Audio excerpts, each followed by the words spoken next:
ಕರ್ನಾಟಕ ಬಿಜೆಪಿಯಲ್ಲಿ ಆಂತರಿಕ ತಿಕ್ಕಾಟ ತೀವ್ರವಾದಂತಹ ಸ್ವರೂಪವನ್ನು ಪಡ್ಕೊಳ್ತಾ ಇದೆ. ಸಿಎಂ BS ಯಡಿಯೂರಪ್ಪ ಹಾಗೂ ರಾಜ್ಯಾಧ್ಯಕ್ಷ ನಳಿನ್ ಕುಮಾರ್ ಕಟೀಲ್ ನಡುವೆ ತಿಕ್ಕಾಟ ಶುರುವಾಗಿದೆ. BSY ಬಣವನ್ನು ಟಾರ್ಗೆಟ್ ಮಾಡಲಾಗ್ತಾ ಇದೆ ಅಂತ ಸ್ವತಃ ಬಿಜೆಪಿ ಕಾರ್ಯಕರ್ತರೊಬ್ಬರು ವಿಡಿಯೋ ಮೂಲಕ ಆರೋಪ ಮಾಡಿದ್ದಾರೆ. ಹಾಗಾದರೆ ಈ ವಿಡಿಯೋದಲ್ಲಿ ಏನಿದೆ ನೀವೇ ನೋಡಿ.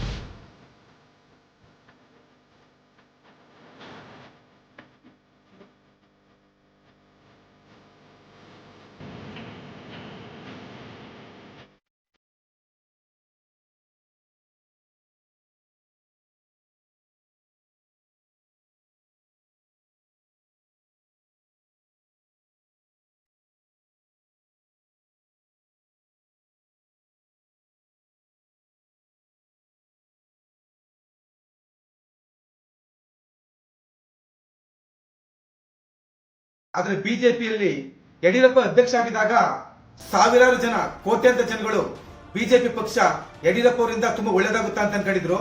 ಯಡಿಯೂರಪ್ಪ ಅವರ ಅಧ್ಯಕ್ಷ ಸಿಎಂ ಆದ್ಮೇಲೆ ಯಡಿಯೂರಪ್ಪ ಅಧ್ಯಕ್ಷ ಕೆಳಗಿಳಿಸಿದ ಮೇಲೆ ಹೊಸ ಅಧ್ಯಕ್ಷರು ಬಂದ ಮೇಲೆ ಲಿಂಗಾಯತರನ್ನ ಟಾರ್ಗೆಟ್ ಇಟ್ಕೊಂಡು ಬಿಜೆಪಿ ಆಫೀಸಿನಲ್ಲಿ ಸುಮಾರು 5-6 ಜನ ಕೆಲಸದಿಂದ ಅವ್ರ ತೆಗೆದಾಕಿದ್ದಾರೆ.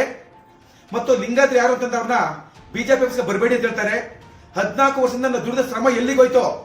ಬಿಜೆಪಿ ಪಕ್ಷ ಒಳ್ಳೇದು ಅಂತ ಹೇಳ್ತೀವಲ್ಲ ನಾವು, ನಮ್ ಬಿಜೆಪಿ ಪಕ್ಷದಿಂದ ತೊಂದರೆ ಆಗ್ತದೆ. ಯಡಿಯೂರಪ್ಪನ ಕಡೆಯವರು ಅಂತ ಅಂದ್ಬಿಟ್ಟು ನಮ್ಮನ್ನ ಟಾರ್ಗೆಟ್ ಇಡ್ತಾ ಇದ್ದಾರೆ. ಸುಮಾರು 5 ಜನ ಕೇಳ್ತಾ ಇದ್ದಾರೆ. ಅವರು ಮದುವೆ ಮಕ್ಕಳಾಗಿದ್ದಾರೆ, ಅವ್ರು ಎಲ್ಗೋಬೇಕು? ಅವರು ಅವ್ರ ಜೀವನ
ಇತ್ತೀಚೆಗೆ BS ಯಡಿಯೂರಪ್ಪರವರನ್ನು ನಳಿನ್ ಕುಮಾರ್ ಕಟೀಲ್ ಭೇಟಿ ಮಾಡಿದರು.